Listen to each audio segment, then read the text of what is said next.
Welcome to Slash Forward. In this video, we're going in hard and assessing the odds of surviving a run-in with The Collector from the movie The Collector. Hit the like button to support your local entomology association. To start, I'll unpack the storyline to see what we can learn. Let's get to it. We open on a nice little suburban house undergoing some major landscaping renovations. Its tipsy owners pop in to blow off the excitement of the evening's successful socializing, but they find the power to be out, and Larry is frantically summoned upstairs to investigate a mysterious shaking box, which he opens without hesitation and pays dearly for. We then transition to quieter, calmer environs, filled with natural beauty and fields of wildflowers, and find a variety of contractors descending upon this old colonial fixer-upper. Here we meet Arkin, a handyman with a heart of gold, who is tasked with installing the window bars on the lower level to accentuate the owner's desire for a Victorian prison aesthetic. As he stares longingly at the family photos and owner's business cards, he receives a jump scare from a straight-up mermaid who invites him to a tea party. Despite his full social calendar, he partakes and uses this time to ask Jill about the ideal gift for a young mermaid about her age. Then he goes to shoo away a spider and is caught in a moment of unintentional familiarity, causing Michael to raise his hackles. So Arkin tries to show that it's all good by immediately submitting to him and leaving the family to their state-of-the-art security. Outside, he finds himself in a tense standoff with some wasps and utilizes the one apparent health benefit of smoking. He then politely notifies the exterminator on his way home from the job site. Before he goes, he runs across the eldest daughter, Hannah, who tests out her feminine wiles on him and then tells him to prepare for a blowout. Afterwards, she sneaks back into the house to instigate an argument with her mom about her desire to sit out their impending family vacay. Then Michael gives Arkin his pay and says farewell for a couple of weeks while the family is gone. We then find Arkin dropping in on his daughter at the alley, where he gifts her the hip Teddy Ruxpin recommendation he got from Jill. This pisses his ex Lisa right the hell off because she needs money, not things. You can't take care of children with toys, and she can't pay off her bookies with his weak-ass paycheck, so she sees no viable option at this point but to pack up and get the hell out of town. Arkin, however, has something in the hopper and he vows to get her the money she needs by midnight so he can save his family and keep his daughter close. He immediately calls the boys to let him know the heat is on. Then he visits the club to meet up with Big Roy, who's eager to show off his new town car. They've been casing the Chase household for some time now, and Roy's rightfully hesitant about changing the timeline they had set in place. This is when mistakes are made, you see, but since Arkin is in desperate need of immediate funds, and they have a codependent relationship, he doesn't have much choice but to go along with it. Arkin then rolls up with the fog and sneaks up to the house in his bandit's uniform, where he finds the first major change to his expectations. He gets down to business, making quick work of the front door lock,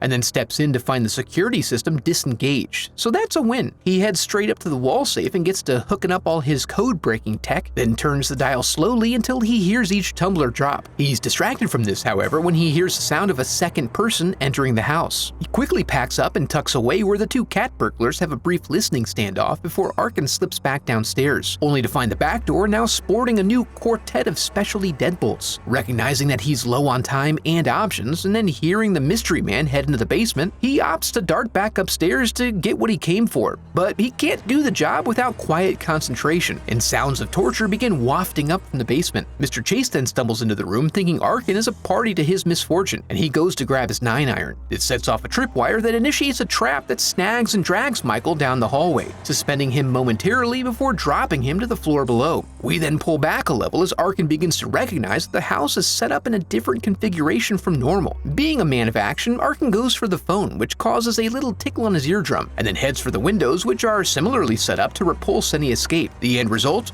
A partial degloving when he goes to extricate his hand from the contraption. Arkin now knows to proceed slowly and carefully, noticing nasty little surprises all over. While the collector searches for the other person he suspects is in the house, Arkin tries to find a safe way out, and is taunted along the way by sharpies he can't touch and cobwebs of razor wire. As he Mission Impossibles his way around, we recognize that he previously navigated the house without injury through sheer luck. Looking for a break from finding and avoiding traps, he decides to seek the safety of the torture basement. Here he finds Mr. Chase alive and screaming. He lets Arkin know that his wife Victoria is in the next room and that he has a gun in his bedroom safe. He then helpfully provides the combo. 24/7. 24/7, just like his grind, yo. Arkin vows to help get him out of there to keep him calm. He then checks in on Victoria, who is not well. She has an eye patch that he can't remove right now. She lets him know that Jill is gone, but she presumes Hannah is hiding in the house somewhere. He convinces her to lay down a distraction by screaming so he can get back upstairs. She does what he says, and true to his prediction, the collector doesn't hurt her. He does, however, ponder the thought of working over Michael, which he ultimately chooses to do, and with gusto. Upstairs, Arkin opens the safe and retrieves the large raw gemstone he came for. Dang, he could make about 50 birthstone pendants with that thing. He stuffs it into his cargo pocket, which is really gonna hurt later if he lands on it. Then he gets the gun but finds there are no bullets available. While searching, he hears a noise from the closet and uncovers a blind box of epic proportions. Inside of it, he finds the Lairster from the opening, who tells him to get the hell out. He warns that their host kills those that he doesn't want and collects the others, which you don't want, and then uses some of them like Larry here as bait. Heeding this advice, he crams Larry back into the box and rushes off, only too quickly as he soon finds himself in a sticky mess. His attempt to navigate the bedroom requires him to take certain actions that alert the collector to his presence. However, he is able to cover his tracks. The collector arrives and presumes the house cat to be the culprit, while Arkin pulls off a 6-year-old classic, thus avoiding detection. When the coast is clear, he carefully navigates his way out, grabbing a couple paper clips along the way. In the basement, he finds the fruits of the collector's labors as Michael hangs there, eviscerated. He pushes past this and works to release Victoria with the paper clips, warning her to keep her eyes averted as they make their way through the adjacent room.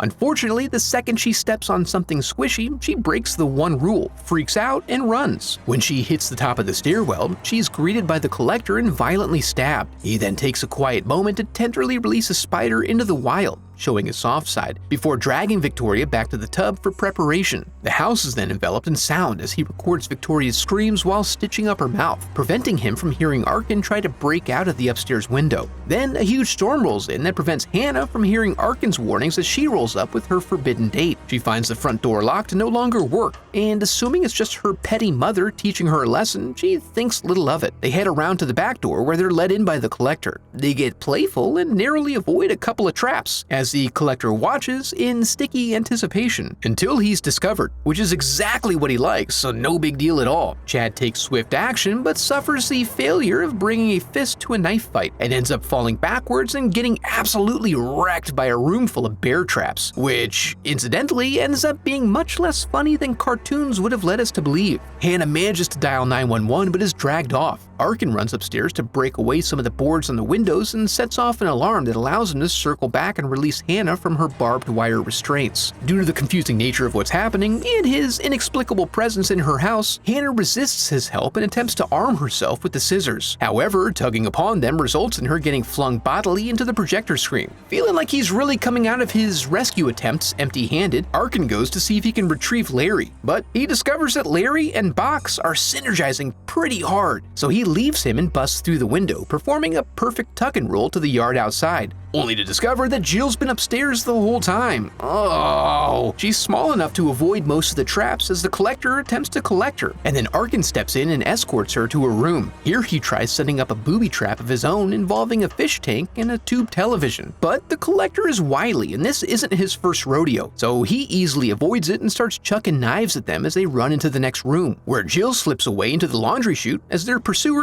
disrespectfully uses Larry's head to break down the door. When he does, they engage in hand-to-hand combat. During the struggle, Arkin manages to unmask his attacker for a brief moment of satisfaction before he gets knocked the F out. We then find them back in the basement where it's revealed that the collector's fishhook budget is nearly unlimited, and he kindly wakes Arkin up from his slumber with a delicate slice across his face. Once he sees his quarry is conscious, he starts in with a little tippity tap on his teeth. As we learn, he's also an enthusiast of hobby dentistry. Jill makes a noise that attracts his attention, resulting in Arkin trying desperately to bring the attention back to him. He finds homophobic slurs to be the most effective tool in his toolbox here, and right as this thing's about to turn into an episode of Fear Factor, the police finally roll up. The officer sees Chad's body in the dining room and it puts him on high alert. Unfortunately, this causes him to tunnel hard on the collector when he appears, completely missing his faithful doggo who greedily rips out his jugular to slurp up all of his delicious inner fluids. And while he works on this, Arkin is working through the delicious pain required to earn his freedom. After completing completing this, they manage to scurry up the laundry chute just ahead of the dog and stuff his face into a flaming trash can. He then uses the dog to initiate a confrontation with his adversary, in which, despite his tenderized hands, he manages to come out on top and send this prick back into the basement. This gives him a little time and space to think up a good trick to end things, and sure enough, when the collector emerges, they distract him, Shakma style, and ensnare him in one of his own traps. And that is irony. They run out of there as fast as they can, and try to get ahead of the line of police that are tearing down the road toward them. Arkin discovers that a hitchhiker-style flag down would have been ideal here, but eventually they get themselves all boxed up safe and sound as the house gets blown. Arkin even identifies the exterminator as the culprit before leaving, tying off that loose end, and with it also just before midnight, he has a chance to actually pull this off.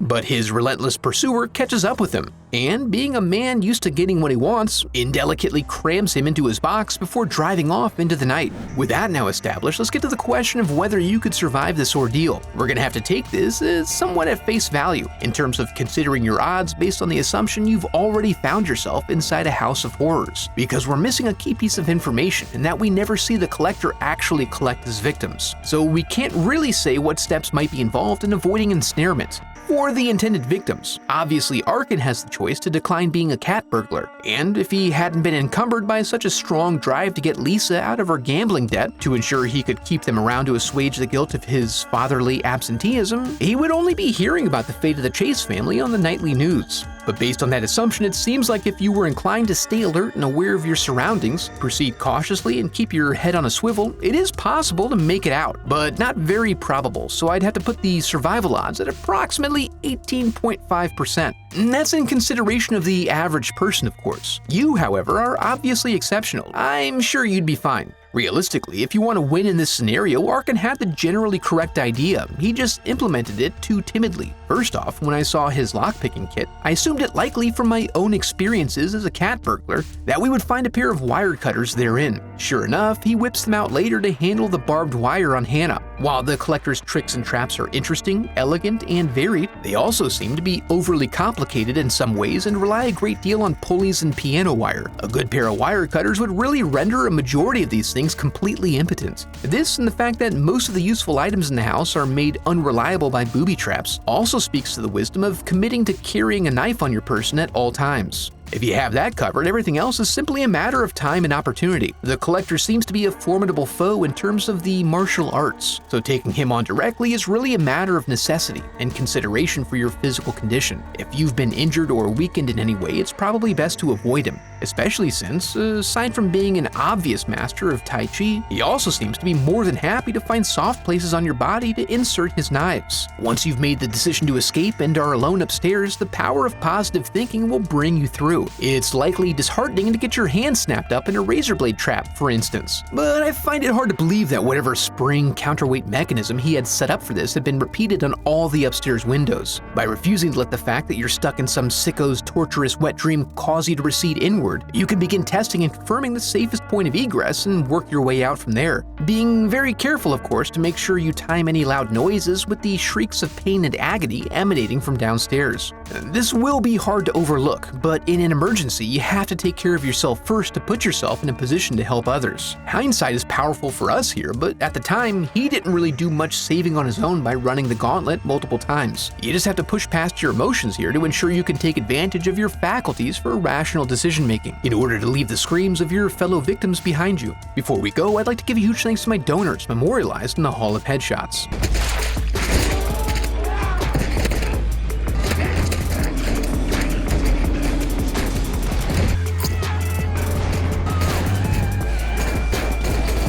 And as an FYI, I have a website set up where you can support the channel through donations or merch. Any donation unlocks uncensored movie reviews of Life Force and Under the Skin, with others to be added over time. And if you enjoyed the video, I'd love for you to become part of the channel by subscribing. Thanks for watching.